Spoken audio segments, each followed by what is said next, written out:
Pemirsa, harga pangan di Kabupaten Badung bergejolak akibat menurunnya pasokan seiring berakhirnya musim panen dan akibat faktor cuaca. Kondisi ini membuat pemerintah setempat putar otak mencari solusi meredam lonjakan harga barang.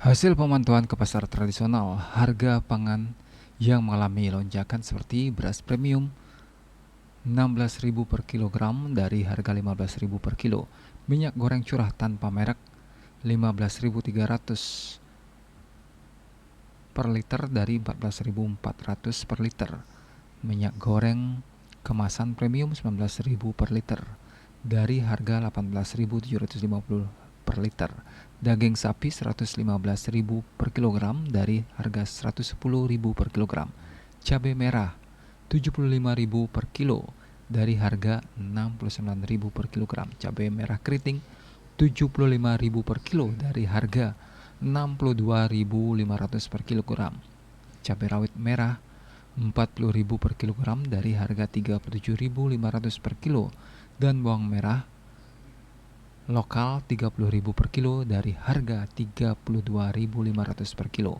Kepala Bagian Perekonomian Setda Badung, Ana Agung Sagung Rosiawati saat dihubungi mengatakan, tak menampik adanya lonjakan harga sejumlah produk pangan.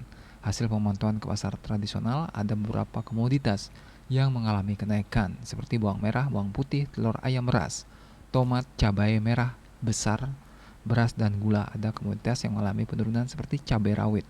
Kenaikan harga komoditas salah satunya karena produksi petani menurun dan berakhirnya masa panen sehingga pasokan belum kembali normal di pasar. Bali Pos melaporkan.